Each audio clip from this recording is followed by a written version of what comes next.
What up, everybody? I'm your host, JP, and this is my co-host, Josh. Hello. Hi, everyone. I literally did a grand dramatic pause. I'm the co-host, Josh. Nice to meet you. This is another episode of the FilmBros podcast.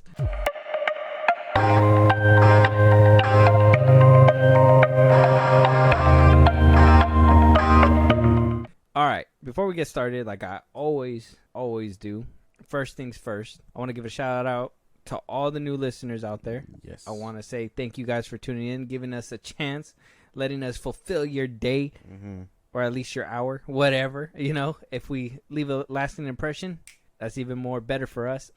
With that, we want our interactions up, so you guys want to talk to us, you guys want to suggest a movie for us to review, if you guys got a topic that you guys want us to talk about on this podcast, if you guys want to support us in a big way, Josh, let them know where they can let us know. Twitter, TikTok, Instagram at FilmBros Podcast. We post our new episodes are up. You can help us out there. That's not what I wanted to say at all. Recommend a movie or show or whatever you want us to talk about over there on those socials. Support us in a big way. Buzzsprout. The link is in those bios.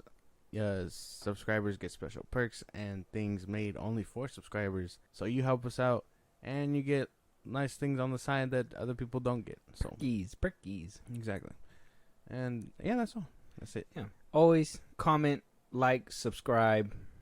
As always. Exactly. There's always more episodes for you guys to listen to Exactly. right now, whenever you guys are done. Not right now. Finish this episode first. And then go back and go listen. Don't stop midway. Like Yeah. It's awkward. It's awkward. Yeah. We're already here. Yeah. In your ears. Plug it in. Now I kind of feel awkward bringing it up and having to take it away. Anyways, let's just go ahead and start jumping into these conversations. And one of the first conversations that we're gonna have is what I find to be a satisfying moment for me. Maybe your villain arc in the making. I don't know. I'm gonna take you guys back real quick. I'm gonna paint a picture. Okay, there's Josh. All right, let's say. When did the Flush come out? Came out in May. In May? Yeah. In May. April. January, February, March, April. Oh yeah, April, and it stayed for a month. Yeah. Wound up leaving in July or something like that.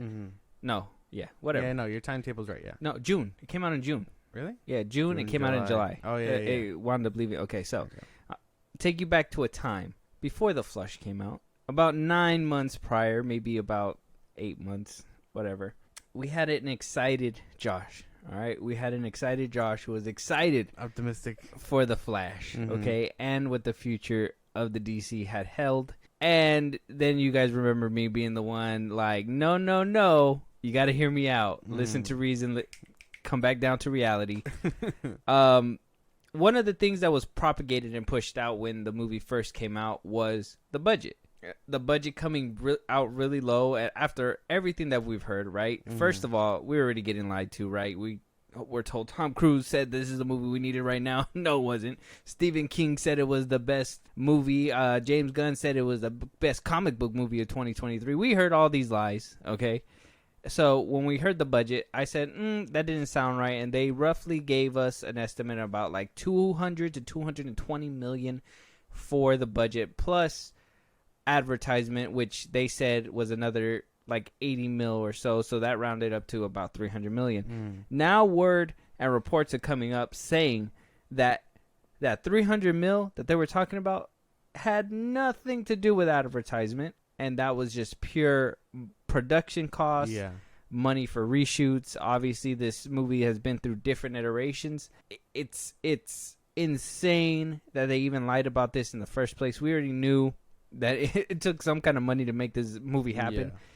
Now it's coming into light of day that this movie took 300 million and it only came out of theaters, wound up making about 268 million. So way below. Yeah. And 300 million is not even accounting advertisement. And you said it, I think, a couple episodes ago that it wasn't even a lot of advertisement. So I don't know where they got 80 million from, but yeah, they lied.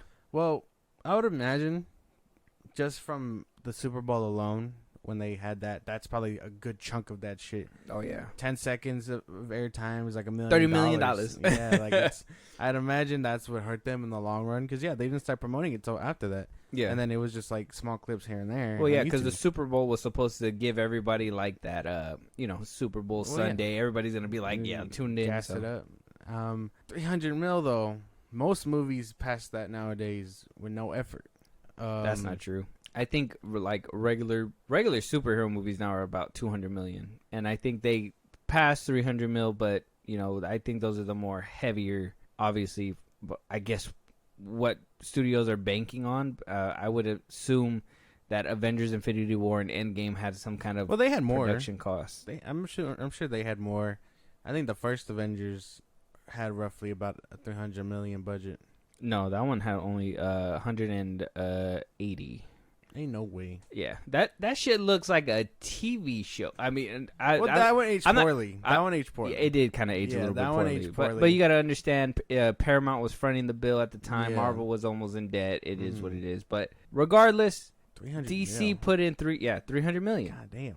To leave us in a confused state by the end of the movie. Yeah. Okay.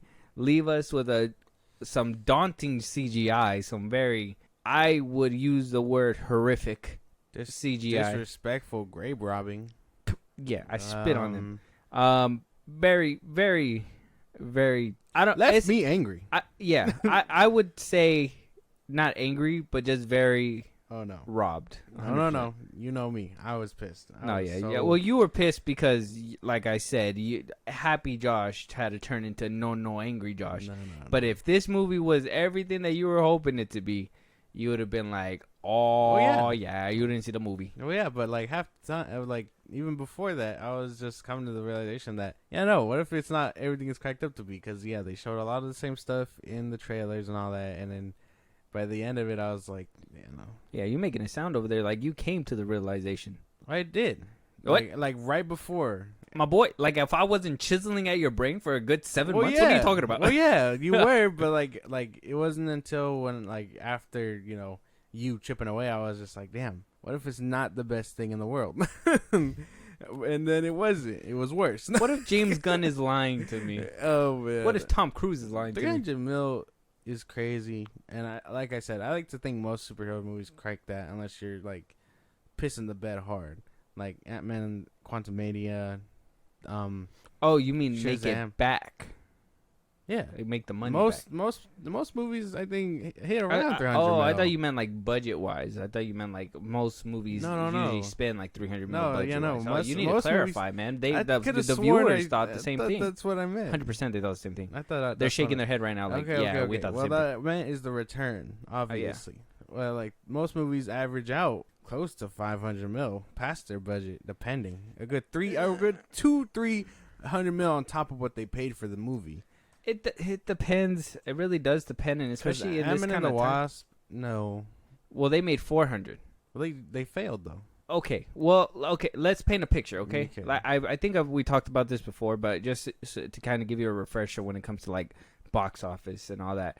So Marvel and Disney itself, I feel, created this askew vision of what the box office is supposed to look like, because I believe from like 2016 or 2017 up until 2019, they were dominating the fuck out of that. I swear to God, every year they had $1 billion movie. They were pumping out something $1 billion, and I think that's where everybody was like, if it doesn't crack $1 billion, it's not successful, because for some reason. So then COVID happened, and then that's when numbers started actually getting weird, and they were like, oh, they're not making $1 billion. So the way that I see it is, you make $1 billion, that's like A++ type of shit. Anything above $1 billion, you're doing laps around the fucking park at that point. You already done what you needed to do. You're good. About $600 to $900 million range, that is great. That is a good portion of like chunk of change that you're making.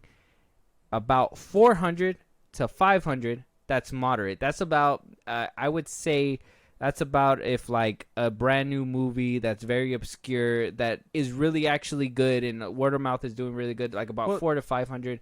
And if you're barely scraping the bottom of the barrel, you're making like 300 to 400. Well, I mean, even then, that's all around the budget, right? Like Like Avatar: Way of Water, what they said, they were like, oh, it was around 2 billion or whatever, whatever the fuck they said, and that bitch ended up surpassing it heavily, right? And like that would certify it an A once you hitting your mark is average, and then going above your mark is obviously A plus. Well, you gotta understand too. Studios don't want to even out. So if it's 300 mil, you make 300 mil at the box office. That's technically they didn't make 300 mil because you got to think movie theaters take their cut, and then obviously distribution takes their cut as well. Yeah. So they're left with a little bit less if it's evened out. So they got to make a little bit more. I would say if a budget's about 200 million, they got to make about 300 million more than that. And that's only because of advertisement and everything. So I would say they have to make 100 million or at least 50, half a mil more than whatever their targeted amount is. I think a lot of these problems though with the budget and things like that with superhero movies, at least a lot of it would help if they just return back to basics. I feel. You know what I mean? I feel like every movie's trying to be this CGI fest and whatnot, and that's kind of not what you should be doing on your first run. Like you have the money, but use it wisely. You know what I mean? Like not every superhero needs a what is it, a tech suit, whatever, the one that fuck is it called? Like a nanomite? Yeah, nanotech suit. There you go. Not every superhero needs that. Not every superhero movie needs a cool suit up scene. Like, I guess the best way to put it into perspective is like, think about Deadpool, right? Granted, they didn't have the money for it, but they were gonna, if they had it, they were gonna use it on a big shootout battle. But no, they focused on Negasonic Change Warhead, fuck was his name? The Russian. There was a big Colossus. There was a big ass CGI fight scene in the beginning of the movie. Well, yeah, that was like where most of it went. I think you're right. With a lot of superhero movies, though, they try to go for spectacle over storytelling. I really don't want to jump the gun or anything like that, but we do have a Rebel Moon trailer later on with Zack Snyders Rebel Moon, the new Netflix one, and I'm hearing good things about it. And when you hear, I feel like every time I bring up Zack Snyder, you guys are just like, "Oh my god, fucking!" That's not what I'm doing. It's just, it's hard to say because there's not a lot of superhero directors that are looking for that character arc. They're looking for spectacle. Yeah, and spectacle is nice, and I guess one thing that kind of shows you what spectacle does if you do it for too long. Look at the Fast and the Furious franchise. They've done spectacle after spectacle after spectacle. At this point, people are just done.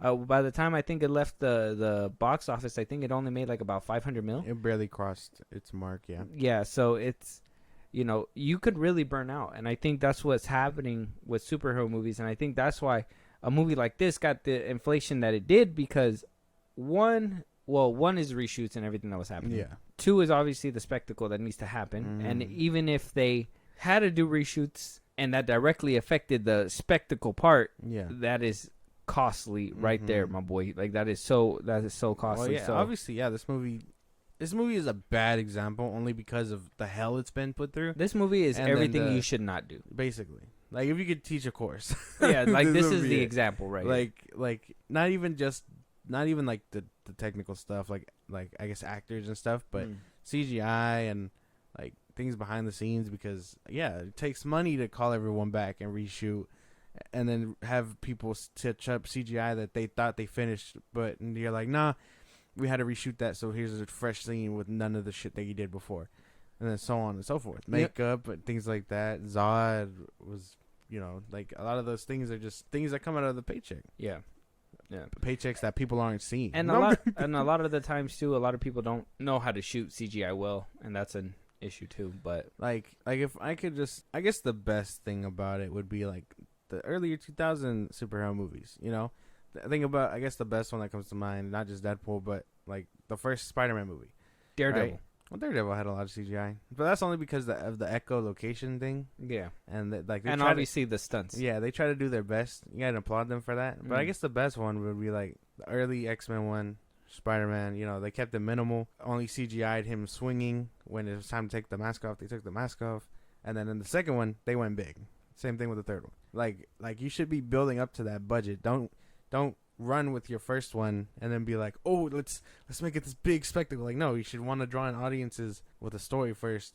Give them that battle, and then the second one, when they're like, oh, you did really good with the first one, ball out on the second one, because now we got to make that return. Yep. And then, you know, they go on and so forth. But the Flash just was like not it.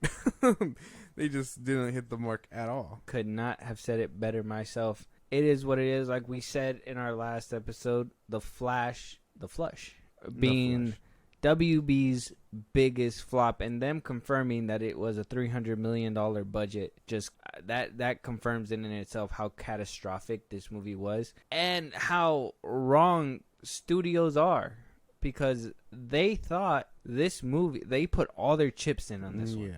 They said this was the hand.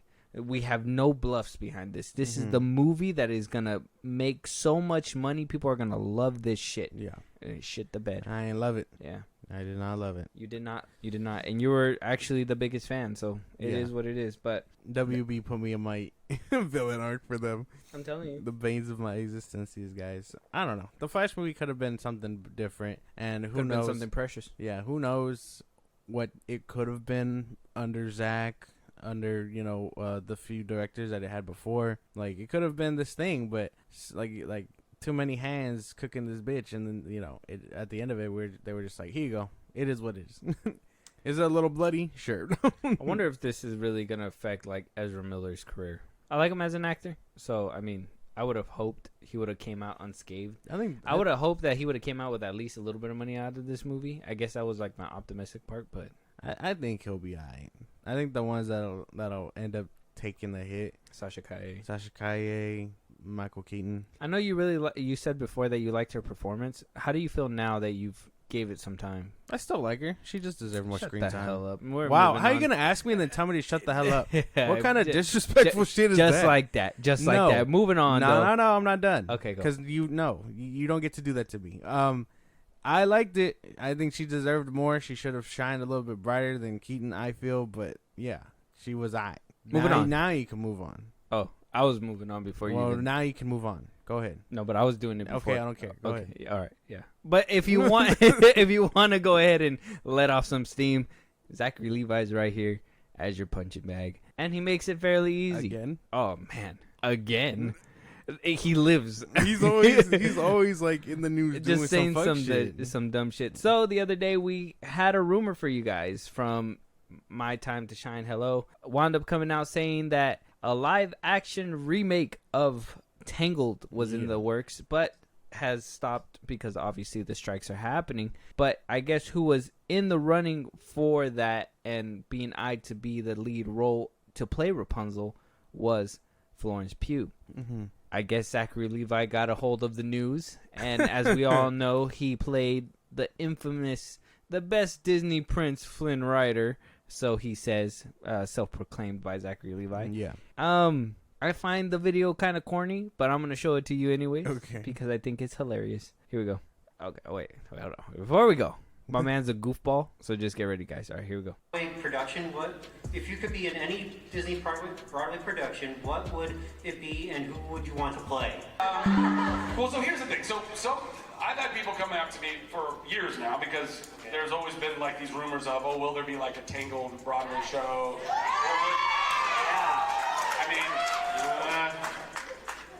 The movie with the hair Broadway show. That was a genuine slip. And or a live action version of said movie. And they go, you're gonna be the guy that you played in the thing, right? You're gonna do that. And I, as much as I am honored that they would want me to continue playing the best prince ever. You're fucking right. Because he. Eugene for the initiated. But yeah, I mean, listen, I would love almost all of the roles I played. To do another iteration or another iteration. I loved playing them, so I would love to do it. But also, I am, per the story, Rapunzel is 17 turning 18. Yeah. And, I don't know. Not that I haven't been younged down for some other roles, but, I don't know. Like, there was a rumor that Florence Pugh, so there was this thing floating around the internet, I just saw it earlier, actually, somebody sent me that Florence Pugh would potentially might play the role of Rapunzel. And if Florence played Rapunzel, maybe. Which would also be a trip, because my real last name is Pugh, by the way. It's P-U-G. My name is Zachary Levi Pugh. So you'd have a Pew Pew in Tangled. Come on! I mean, the movie? So that would be really fun. But... Are you laughing at what he's saying? Well, Are you genuinely laughing at this, what this guy's saying? No, I'm laughing at... What side are you on? I'm laughing at his corny-ass remarks, I guess, yeah. Not at his actual jokes. He's not that funny. But, I mean, I don't think so. I think he's kind of old. Like he was just saying. Yeah. He's obviously too old to play Flynn Rider. I don't know. And even then, I think him and Florence Pugh probably wouldn't match up chemistry-wise. Florence Pugh just like, I seen Shazam too. Yeah, no, this guy is just, I don't know. He's a big cornball. That whole Pew Pew thing, when I first seen this clip, I was like, you are such a cheeseball. I can't, bro. I can't. So the thing is that's one thing. I know a lot of people were making it a big deal on the interwebs, talking about, oh yeah, he's like 50 years old. How the fuck is he gonna do that? I'm like, I don't think he's 50, but you know, it is what it is. And yeah, they can make him look younger or whatever. Movie magic works, but I would think that they would find somebody that would, you know, fit the role a little bit better. What I want to know is why this man is not only skirting the fine line of promoting movies during a strike as well, and skirting it bad, by the way. Like he's he's doing those you know, the police exercises when they're trying to make trying to find out if you're drunk or not. Yes. He's doing that heel to toe shit. He's walking and he's line. like going side to side. He's drunk as shit. Yeah. Oh, you know, Tangled. Oh, I mean, the one with the hair. It's like, oh, are you fucking kidding me, bro? Like, you just, like, you don't know what you're doing. Like, he knows exactly what he's doing. And for him to play that game, I'm just like, yeah, man, no decency with this guy. Yeah, no. It's obvious that he's trying to do all that, too. Because even then, I was like, what the fuck is he doing? It sounded like he was tiptoeing. Like, he was trying to promote, but, like... A little bit. Yeah. A little bit. Damn. He can get fined for that shit, right? He could. If they, you know, if they can prove that he was actually trying to promote a movie. Is it promoting if it's already out and it's like been made? It's a major studio movie. Yeah. Oh, okay. I mean, Disney movie. Yeah. What if somebody never heard of the movie Tangled? That's true. I didn't even know he played. Well, I didn't know that either. I didn't know that at all. The voice didn't hit until after he said that, and I was like, oh yeah, he did, huh? Yeah. I still haven't. I don't remember. But yeah. Yeah. I just think he's too old. There's no way. And again, movie magic can totally change that, I guess. But maybe at that point it's just time to let it go. Go and do something else. Move on from playing in Spy Kids and all this and that. Like, take your career seriously, maybe. Yeah, and here's the thing too. If you guys want to see the whole video, it's on YouTube. Go look it up. It's you could probably look it up. Zachary Levi talking about Florence Pugh, whatever. It's the him making a remark and him getting praised for that remark, and he kind of just looks in the crowd like, yeah, they fucking love me. They fucking love me. And this is why he thinks like he's this hot shit, because he looks in this like tiny, you can't even see the crowd, but it's like, I'm sure it's a tiny crowd. It looks like a tiny space, and he's just like, yeah, fucking kill it. That he was practicing that pew pew thing all fucking night, bro. All fucking night. He was just waiting for the question. He was waiting for it. He knew it was coming up. Yeah, he said, this is gonna be my stinge. I've never heard this man say that he had Pugh as his last name. I've never heard that before in my life. Zachary Levi Pugh? What the hell? That just didn't sound cool, so they were like, Zachary Levi? Now all of a sudden, he, you know, because Florence Pugh, it is what it is. This guy, I just find him to be a giant cornball, and I just love. Yeah. It's like a free target practice when we talk about this guy. Mm-hmm. It's just too easy. It's because he's always in the fucking news talking about shit he shouldn't be talking about. See, and here's the thing too, is that it's not just only that he shouldn't be talking about it, but at the same time, it's like I said, it's the whole knowing that you shouldn't be doing something, but you're still going out to do it. You know, you're not supposed to be promoting, but you're still promoting. Yeah. Oh, loosely promoting, but you're still doing it. And he's the type of guy to be like, No, I wasn't doing that, but we got you on video. No, I'm telling you that's not what I meant. You know, I don't like that. He just looks like, I don't know. I honestly think, and you guys, I don't care, because you, even for the new listeners out there, why you guys are thinking, oh, like, why are you digging into Zachary Levi so much? Listen here, you guys go look up that video he did after Shazam, and you tell me that this man does not deserve to get picked on. He was, yeah. If you guys can't remember everything after Shazam 2, his desperateness, I guess you can call it, was really showing after the fact. It's not a good look for this man.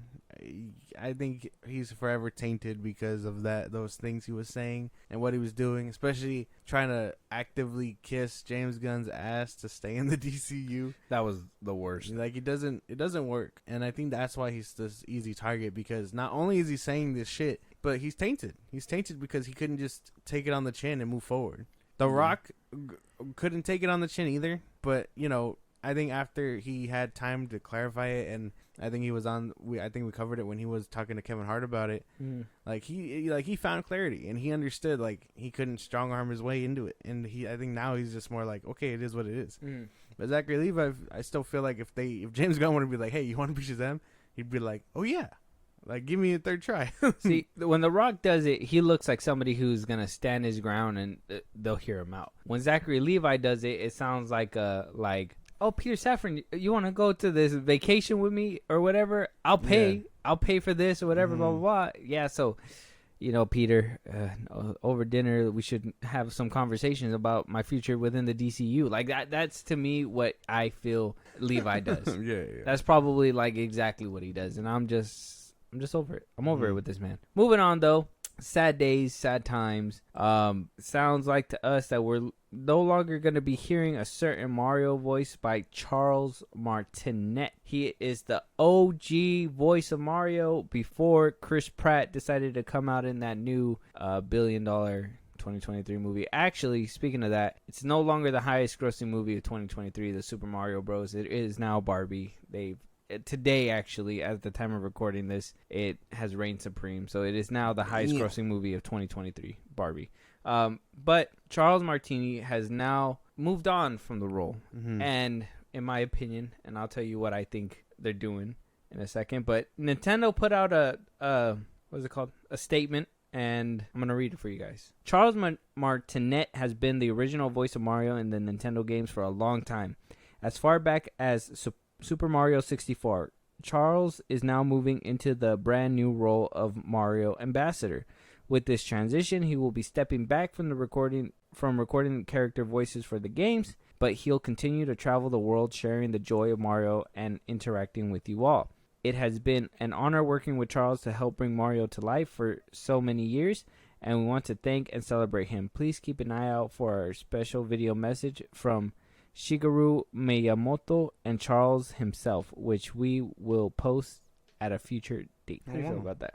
Yeah, it's kind of sad. I guess, yeah, it is sad, but at the same time, I don't play too much Mario games, but I guess it would be a little weird to hear someone else be it. I guess it's kind of like, to put into perspective, like if you couldn't hear the original voice of Optimus Prime anymore. Yeah. Ooh, or if for you can't hear, for let you, them come. For you, what's his name? That's stepping back from being Darth Vader or voicing Darth Vader. Oh, James Earl Jones. Yeah, like it's kind of like that, just to put it into perspective. And you know, see, you said the sad part, right? Where, you know, we're moving away from an era. Now here I come with the doom and gloom. They are retiring my boy. Nintendo said, you are too old. We're done with this. They saw, in my opinion, they saw how good Super Mario did and how they were able to change the voice with Chris Pratt. Listen here. And so they were like, well, if we can reinvent Mario, we don't necessarily need him and pay him so much money. People will accept Mario in a different voice, right? So I think because he's older, they basically said it himself. He's going to be going touring, interacting with y'all. Bro, he's literally going on these fucking bogus ass Comic-Con things, signing shit. Wahoo! He's gonna hit a wahoo every once in a while and go home paid, which sounds like an easy gig, but at the end of the day, he would be getting paid more, in my opinion. Maybe they made him a slick salary deal with becoming this ambassador or something like that. They had to have like talked them into it somehow. But I think that they're just retiring my boy, and it sucks. And I think the success of the Super Mario Bros. Movie kind of pushed that. If you can see my twisted mind. Well, yeah, but why are you like this? Why can't you just be like, oh yeah, no, it's nice that he's going or whatever. Hopefully the new guy can step in the shoes. You're just Because you're like, oh no, it's a marketing ploy. Your flame just starts flaring. Because I figured out Hollywood to the point where I know they don't do shit without some intention. There is no sad shit unless there's something behind all of that. I don't know. I mean, that could be the case. Obviously, behind closed doors on the hushy hush. But I think either way, we're still losing a voice actor. Yeah. So. It's still a sad day. We're still moving on from an era. It's not easy to just say goodbye to somebody. But I think, I guess we would have to wait and hear from the horse's mouth. Obviously, when they post the actual video of him saying goodbye or whatever. Yeah. I think then we'll get a sense of if he's really wanting to say goodbye or is he being, told to say goodbye. And, depending on, obviously things are going to come out in a couple years of him doing this. He's going to come out later on and be like, well, I wish I could still have been doing it or something. Yeah. And we'll hear something come out. But I hope it's that. Okay, guys, so you guys don't think I'm all doom and gloom, but like, I hope it's just a good bye farewell. It's just the way they typed it too. It doesn't really spell out like, oh, we're doing right by him either. And maybe that's just business Nintendo, whatever way they put it. But like with this transition, he will be stepping back from recording character voices for our games, but he'll continue to travel the world, sharing the joy of Mario and interacting with him. The voices of our games, why didn't they say like, he will, his beloved voice will still carry on, maybe they'll do what they did with obviously Obi-Wan, where they just mimic James Earl Jones' voice or whatever, and put those in games, saying that it'll live on forever like it's supposed to. Because even Lucasfilm did something like that when they decided that when James Earl Jones was like, oh, I'm retiring, Disney was kind of like, oh, we're still gonna use his voice. Yeah. We're just gonna keep it alive with obviously generated. Obviously AI is something that helps with that now, but yeah, AI is crazy. Yeah. But yeah, I guess, and I think eventually it'll come down and be like, oh, who's this new guy voicing Mario? Mm-hmm. It's Chris Pratt, and then it'll be a lot of is he just as good, if that makes any sense? Because we've had this guy for a long time. Long time. Mario 64, damn, bro. Over 30 years, man. These games are older than you. God damn. Barely older than me. Yeah. By like about 4 years. Yeah. Damn. No. Why you say, I swear to God, I swear to God, bro. I swear to God. Like that. I mean like damn, like you got a lot of wisdom, damn. Oh, I'm just full of it. Damn. I just wanna. Is this episode over yet? No, we're moving on. Yeah, it's yeah. okay. Mm-hmm. Another rumor in the rumor mill. Man, I'm so sad. Another rumor in the rumor mill. A new Ghost Rider potentially was in development. So this is coming from the scooper My Time to Shine. Hello. And it's funny to me that all these like scoops are starting to come out, especially from like certain people. That's why I always say take it with a grain of salt, because during the strikes, it just seems people are just saying shit to just say shit. I got another topic dealing with that coming up after this. But My Time to Shine, hello, basically tweeted out saying that a new Ghost Rider solo project was in development pre-strikes. They will move forward with it post-strike. And that's easy to say, right?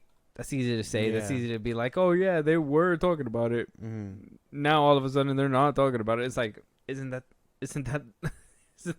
how it works? So, like I said, take it with a grain of salt. But with this in mind, do you have somebody in mind to play Ghost Rider? Honestly, I think the dude, just the guy that played him in Agents of S.H.I.E.L.D. Maybe he's too old now because it has been a minute. But Robbie Reyes would be my pick. Oh, the Latino dude with the muscle car? Yeah. And like I know there's probably like a me thing. Because, I mean, Johnny's he's been around longer, and he would be your Ghost Rider, I guess. Johnny Blaze, yeah. Mm-hmm. And like I said, he's Robbie is mine technically because he's newer or whatever. Yeah. And like I wouldn't mind seeing him. Johnny reprise his mantle. I'm sorry, I am like wired off this Red Bull. Fuck. I'm trying to just get my shit together, but the Red Bull's fucking me up. Okay. To the moon. Like if we could see them together, that'd be sick. Like a passing down the mantle kind of thing, because Mm. kind of like what they did with him in the first one with the dude that was on the horse. I can't remember his name. Like do something like that. That would be kind of cool. But honestly, for Johnny, I couldn't pick. No. So, but your pick would have to be Robbie. Yeah. The guy, Now, same guy that played him. the in same show. dude. But you would need a movie star actor. So you have to pick a movie star actor. Who do you think could play Robbie that's a movie star? A Mexican actor that can play Robbie Reyes. The dude that played Tano. If he wasn't, no, not even then. No, I No. don't think so. No, not him. Damn, Namor. who could have done it? Damn, I feel like there's a bunch in my head, but I can't pick one because it's been a minute since I've seen them in anything. I know he's a pretty boy, but I'd say Ryan Gosling as not Nicolas Cage as Johnny Blaze. I know he's like a pretty boy, but I think if I don't think can give him that rugged look. yeah, And he has the blonde hair and everything. yeah, but I don't think he would actually like go for Well, no, something like that. obviously not. I don't think so. But I know, and then I know people were choosing like rugged actors for real to do it. Like I know they wanted Keanu Reeves or yeah, they said Keanu Reeves, dude Norman that- Reedus. the guy that played Daryl. Yeah, Daryl. Norman Reedus. I don't know, but even then, like I couldn't see them either. No? I feel like they were kind of too old. Norman Reedus only because I kind of don't fuck with him. Like I don't really like The Walking Dead, and so him as an actor is kind of I even played him at you played Death Stranding, the game Yeah. he was in. yeah. I didn't really like him in there either. Maybe he's just not my kind of actor. I don't think. I feel like they're trying to give him a lot of like Western roles, and like that's just his one trick pony, Well, yeah, that or the biker shit. That's why I think it was like an easy pick for them to like fan cast him as that. But I was like, we could do better. Yeah. We could probably do better. Same thing with Keanu Reeves. I thought that was very lazy. I honestly, yeah, because he's a superstar, but at the same time, it would be interesting. It would be kind of like an interesting take to see what he could probably bring if he's not lazy like he was in, Yeah. Resurrection or whatever. Mm-hmm. If he did like some kind of spin on it, like he did with Constantine, that'd be pretty sick. Oh yeah. Like if he did something cool like that, but I don't know. I feel like Keanu Reeves is just Keanu Reeves at this point, and he's just here for a check at this point. Basically, yeah. Poor guy. He's not in it for the long haul, I guess. Yeah, I think he already knows. Like, I already have multi-billion-dollar franchises. Like I'm waiting for John Wick 5 as we speak. Yeah, yeah. I died, but I know I'm coming back. They want money. He's gonna crawl his way out of hell. I'm telling you. He's gonna just fight his way back. They're gonna get his dog. Oh man, but yeah, I don't know. I it'd be a tough pick for sure. I feel. Hey, what'd you guys do with the Rebel's dog? Kill it. Yeah, Rebel. But another rumor in the rumor mill that your boy James Gunn himself came out to shut down 100% is a rumor that apparently John Krasinski had won the role as the new Batman in the DCEU. That Nicholas Hoult was in the running, Jensen Ackles, and John Krasinski were all contenders. But that supposedly John Krasinski is the person that they want. And that prompted Gunn's response really quick, and he said, I don't know what you're talking about, but we don't even have a script, and there's a strike happening, so no casting. Oh yeah, that makes sense. First of all, very rare W for James Gunn for finally fucking acknowledging the strike. I feel like this whole time he has not said anything about it whatsoever. well, no, he pumped out his Superman casting before the strike, and then was like, zip. Yeah, like nothing at all. So, I mean, very rare W for him for finally acknowledging and saying, this is the reason why we're not moving forward. I mean, it'd be logical, but at the same time, he could have just shut it up about it and just let people run wild with it. Yeah. And this is what I'm saying. Like, it's easy for people to just put stuff on the internet and people fall for it. That's why I say take it with a grain of salt. I have not found any backings for it. I do see on Reddit that people put this kind of stuff up, so that's why I feel like we can talk about it. But these sections, for sure, take it with a grain of salt. Yeah. But would you have wanted to see John Krasinski as the new Batman? No. Ears too big. He doesn't have. What does that have to do with anything? Oh, I don't know. What the fuck? I'm just saying, like, No, my he Batman just- wouldn't have those big of ears. He just doesn't have that Batman physique, I guess. And like not physique. It's like it doesn't involve his body, but maybe his acting chops, I guess. I don't feel like he has that Bruce Wayne in him. Yeah, I guess that's what I was trying to say. Like it's like He doesn't the have chops and charisma to bring out a Bruce Wayne. Yeah. If that makes any sense. Mm-hmm. Mm-hmm. Yeah, no, that's such an odd pick. Like if I would have seen that just scrolling through Twitter, I would be like, "What the fuck is this?" Because I don't like Jensen Ackles as a pick. Nicholas Hoult, not so much either. Even after seeing him do good performances here and there In the menu? After seeing the menu, no. I don't know. I feel like he'll always be Beast to me. And maybe that's just me, but he'll Yeah. always be that nerd. I think he cemented that. Yeah, that was just what he did on his own. But yeah, I don't know could if this see is basic, but I'd say Jake Gyllenhaal.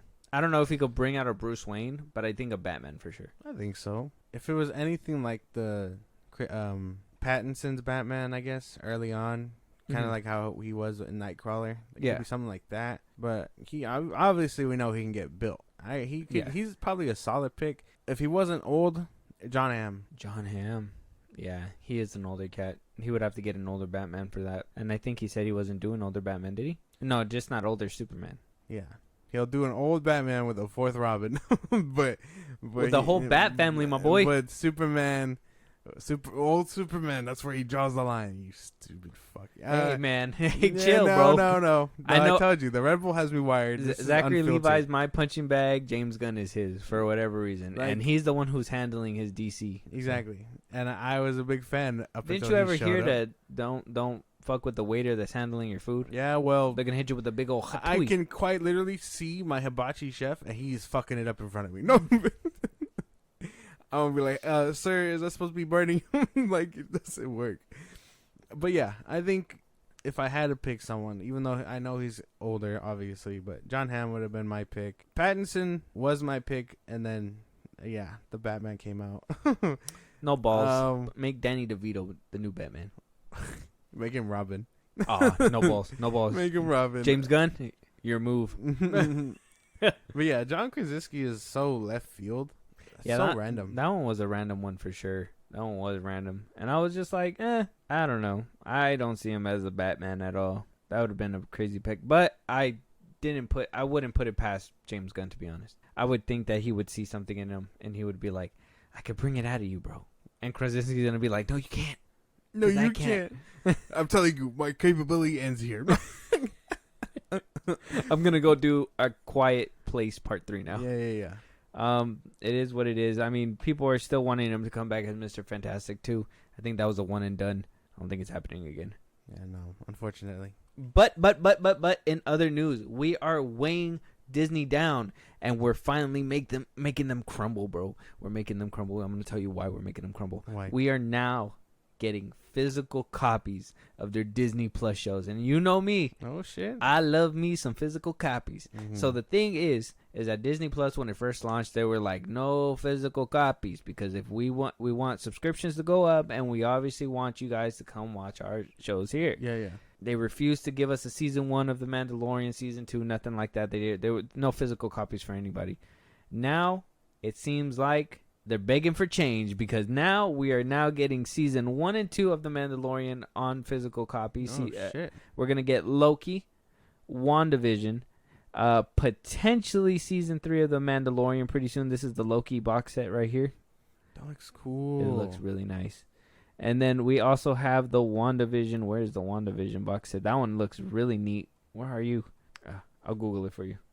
But yeah, also a WandaVision box set. So I'm very excited about that. Yeah, that sounds cool. I think I read somewhere that they were gonna try and put out potentially an Obi-Wan and Andor one, but I don't know how accurate that is, because these ones look solid. Like, they have display shit and everything. That's so cool. Like I know the rest of the show is, depending on how you feel, can totally like suck it, but honestly, if I could pick one, I'd get the Loki on DVD. Oh, that's cool. That's the WandaVision one? Oh, wow. That's sick. That's so cool. Like, yeah, if I could pick one, the Loki for sure. I really like that show. Yeah, that one, I would say, even the box set itself looks really nice. And it's going to come with a bunch of, like, bonus material. Everything's going to come with bonus material that you haven't seen. Mando box set with season 1 and 2. That's cool. Yeah, and one thing that I was like worried about is like they said that things that we haven't seen. I was assuming that they were gonna put what we seen on Disney Plus into these, but they said it's gonna be like that stuff and then more things that they didn't even show on Disney Plus. So at least you're getting a little bit more value for what you're getting as well. But as somebody who's addicted to physical copies and everything like that, this is a W for me. And I always thought like, oh yeah, I'm gonna have my Star Wars like collection, but I'm not gonna be able to like put the shows or anything in between. You know what I mean? But now I can finally get that, and I'll probably, you know what I have to get? I gotta get the Clone Wars. Gotta find those on Blu-ray. The whole Clone Wars series. That shit's hard. My birthday's coming up. That'd be tough. Anyway, but that's sick. Do they have release dates or no?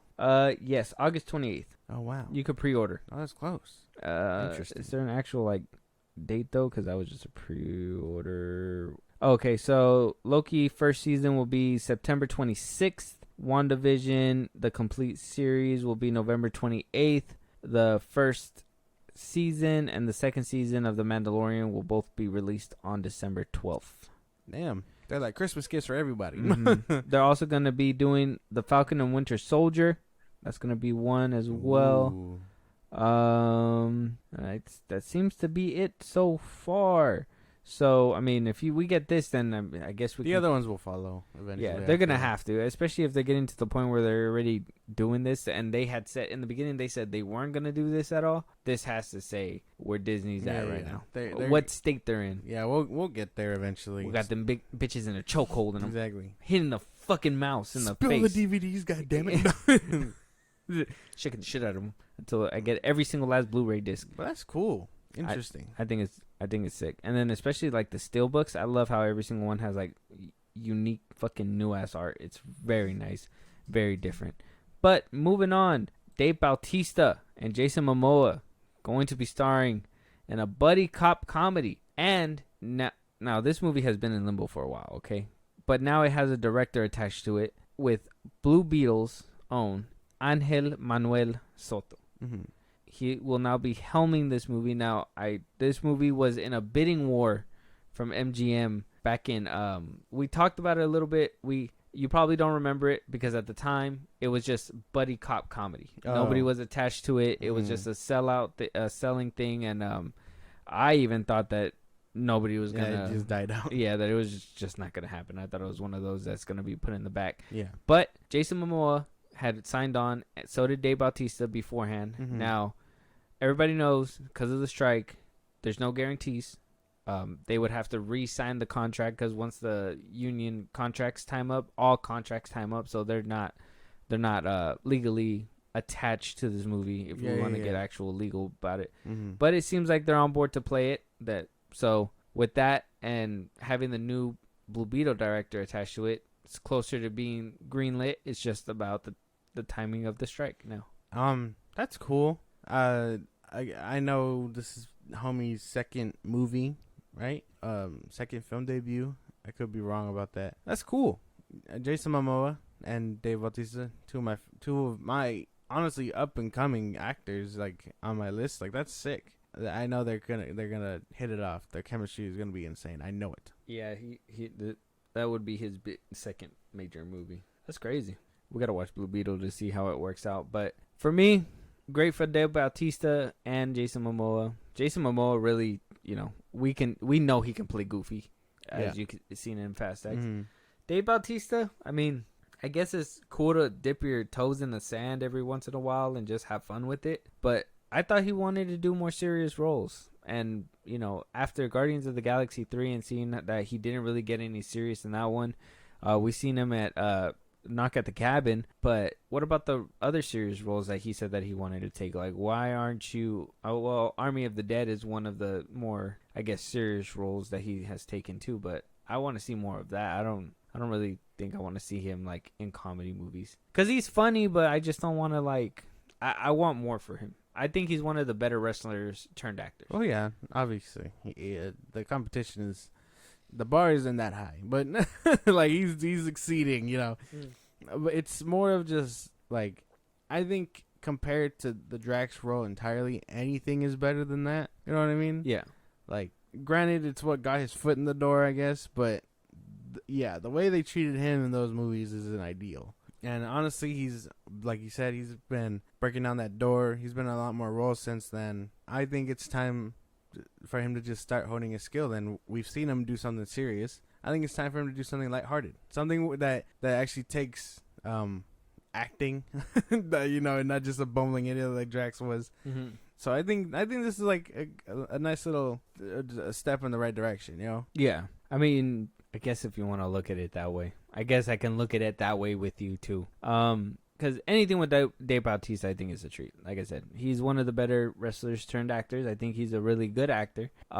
Maybe going from roles where Knock at the Cabin and Army of the Dead and being able to do these comedy ones outside of the MCU. And who knows? What if, like, you know, this comedy one has a little bit of depth to it too? You know, a little bit of depth to where he has. And like, who's to say he doesn't play, like, I guess the serious counterpart or whatever, where his jokes are more like sarcastic or whatever, and Jason Momoa is a more playful one. Like, you know what I mean? I can see that dynamic. Yeah, I can see that dynamic. So I mean, this movie sounds nice, and like I said, I like both of them. So this is honestly a real W. The only thing shaky about it is the director, which is terrible to say because we haven't seen Blue Beetle yet, but I'm willing to give the benefit of the doubt. Yeah, we gotta watch that movie in order to see where he's at with all of this, because can't just take him on his word. Well, no, obviously not. But like at the same time, and we gotta. I mean, can we use Blue Beetle's box office as, like, in a way, a takeaway? That's not really fair. What do you mean it's not fair? It's his movie. Sorry, I got a little hot. It's not fair. What do you mean it's not fair? I don't think it's fair to him because the weight on his shoulders was already tough as it is. You know, he was just gonna do a streaming movie. Imagine going up to David Zaslav and he's like, "Bro, your movie is that good. We are gonna put more pressure on you for a theatrical release. Can you handle it?" And he's like, "Sure, I got this." You know. And then the way they set him up, or not him up, but Blue Beetle in general, with this year, you know, Shazam, The Flash, and then Blue Beetle, and then Aquaman.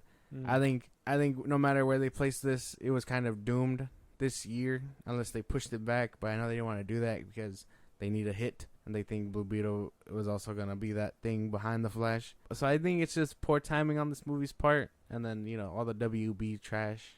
But I don't think it's his fault necessarily. Now, if we see the movie and the directing is bad, and, you know, everything revolving his door or his domain is ass, then sure, blame it on him. But I don't think box office numbers is really his fault, especially since most GAs don't care about who's directing what. I was gonna say he could have pulled a David F. Sandberg and just thrown in the towel with all this, like, weird. He's just like, fuck this. Yeah, he could have done that. So I guess in a way we can give him props for that. And yeah, we can't totally blame the box office on him, but at the same time, you know, and I guess there is a strike going on too. But at the same time, Barbie did $1 billion, and you know, with the way DC has been going, maybe if I don't know. Oh, I guess we can't blame it on him. But at the same time, we got to watch the movie in order to. You know who we can blame, though? You can blame James Gunn, but we're not going to do that. I am. Fuck that guy. Hey, man. Hey. No. Listen. Got Zack Snyder. Zack Snyder stuff? Word? Yeah. No. Zack Snyder stuff. Show me. No. Yeah. Moving on, though. We have finally been blessed, okay?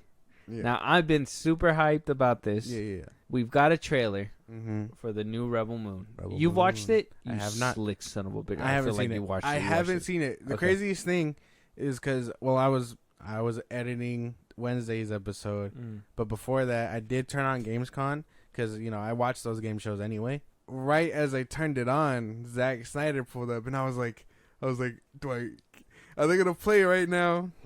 Do I watch it? Do I not watch it? And then I was like, no, I gotta wait. So I clicked it, turned it off, and then I never went back to it because, you know, I obviously watching and editing isn't gonna work. But like, I did turn it off, and then when I posted it on our Twitter, again at FilmBros Podcast, I was like, damn, I still haven't seen it. Resisting the urge, and then some fuck replied to it. I don't know if you've seen that. Some fuck replied it with the link of the trailer, and I still didn't watch it. So I put it off for a cool minute, waiting for this time. Damn. All right. Yeah, me too. I know that my whole feed was like filled with like stills. Dude, so Mercury was blowing that shit up. Yeah. So like there were some stills that I was able to catch. So it looks promising the trailer, but one thing that was confirmed for sure is that there will be a video game tie-in that will be releasing on Netflix video game platform. It's gonna be You didn't know that they had video games there? Oh, yeah. I think I've seen it. You can play like Angry Bird or some shit like that on it. Yeah, I played one time because I was like, oh, well, I mean, it's here, but it's or whatever. It's buggy. I mean, if this game gets traction, I'll probably be like, oh, all right, give it a try. Mm-hmm. But Super Evil Megacorp is going to be developing this game.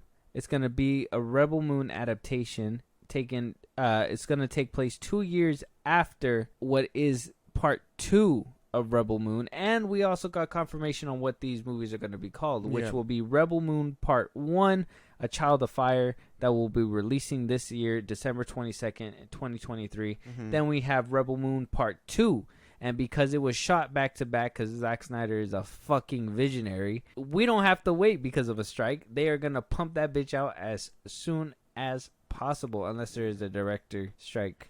In which case, that's different. Yeah, that's completely different. But besides the point, Rebel Moon Part 2 will be called The Scar Giver, and that will be releasing April 18th, 2024. So, not too far in between to wait for these movies. This is what Zack Snyder himself calls his version of Star Wars. So, his epic sci-fi swan song, if you will. Like, he really wanted to do this. He was really saying, like, he got turned down by Disney at one point. Yeah, he pitched it to Disney. So we're getting a game adaptation, which is insane. We're hearing that spin-offs are going to come out of this movie. Yeah. We're hearing that part 3 is going to happen. We're hearing that he's in talks with Henry Cavill to bring him in for a role in part 3. There's so many rumors. There's so much stuff to unpack here. Rebel Moon has been, in my opinion, the most anticipated film of 2023. If there was one movie that I wanted to see all year, it has been Rebel Moon. Yeah. Like I said, I know you guys are hearing Zack Snyder. Look, man, I fucking love his movies. I can't wait for it. But without further ado, we're here with the trailer, Josh. We're here with the trailer. You better not cry. Where are you going? What are you doing? Are you changing the color? Yeah, we got to set the mood for this bitch. Oh, damn. We are going to do... Let's go. All right. So, Rebel Moon, it's on YouTube. So if you guys want to watch the video, go ahead and check it out there. But this will be our reaction. Josh, are you ready? Yes. Let's do it. Okay, let me make sure the volume's good. I got to make sure everything's good. I'm not going to get distracted at all during this thing. Here we go.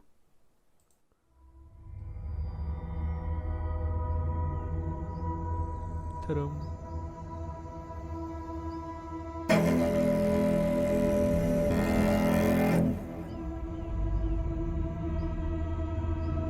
Do you know the story of the Princess Issa?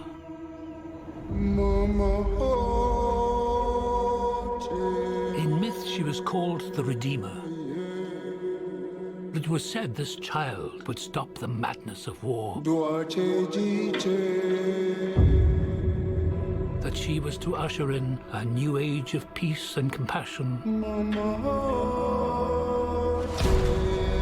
I was given memories of a world I will never see. Loyalty to a king I cannot serve. And love for a child I could not save.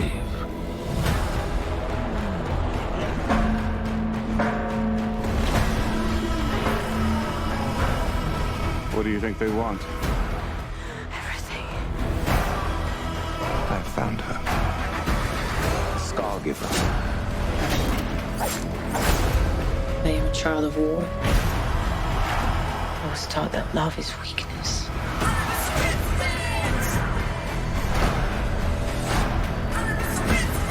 There is a difference between justice and revenge. There is a price to pay for your defiance.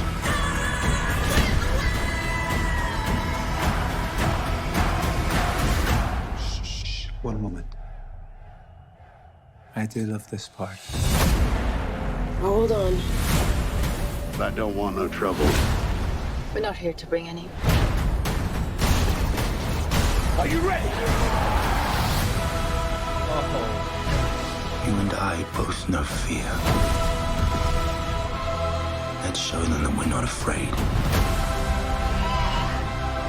Let's show them we are more than the shackles that bind us.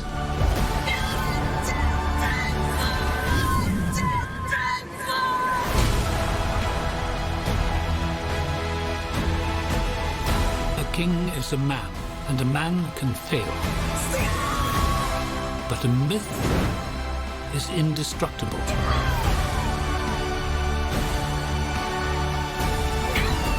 time has come for all that you love. Protect each other and show them no mercy.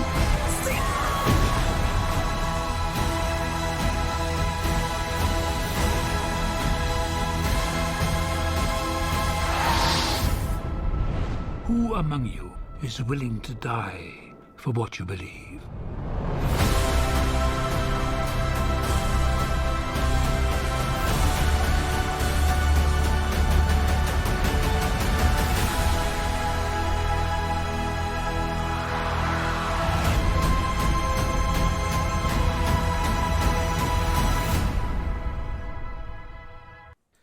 Damn.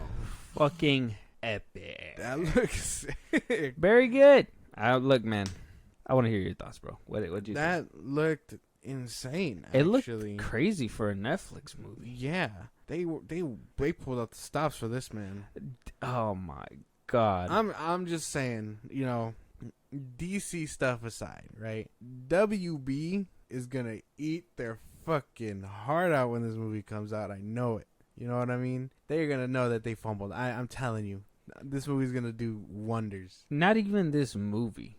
I would say this trailer and this potential for part 2, part 3, the spin-offs, the game. If this successfully kicks off, which we know this movie's not gonna go without its haters and those people that are just there to fucking talk shit, bring Zack Snyder down, blah blah blah. They're still whatever. gonna watch it. They're still gonna hit watch the numbers. Now, this is Zack Snyder's second, third movie? No, because he didn't direct that Army of Thieves. He didn't? No, it was He just wrote it? He produced it. Oh. But it was the person that directed it was the star. The guy. Mm-hmm. So this is his second movie for Netflix. This is technically would be his second universe, which sucks that he's distracting himself from the original one that he started. Yeah. But maybe that's the one that made Netflix go, hey, you know what? You did such a good job with this one. Let me show you. Let's do this one. Yeah. Let's get it started. So with that, you're right. WB is going to see this and be like, we fumbled that shit. Why didn't we look at closer at what was going on? Jeff Johns, Walter Hamada, Josh Whedon, wherever the fuck he is. I hope, rotting in a hole somewhere. I hope he's with Zachary Levi in a hole somewhere. Like, they are all going to see. They probably saw this trailer and they were just like, fuck! Yeah. Fuck, what I do? Yeah. Like, I don't know, man. And you're right. All the beef aside and everything like that, this trailer, the moves that he does shows what kind of director he is. Because he doesn't need to succumb. We've already heard like all that beef shit that, he has his own side to the story and he's never going to talk about it because he's respectable that way. Yeah.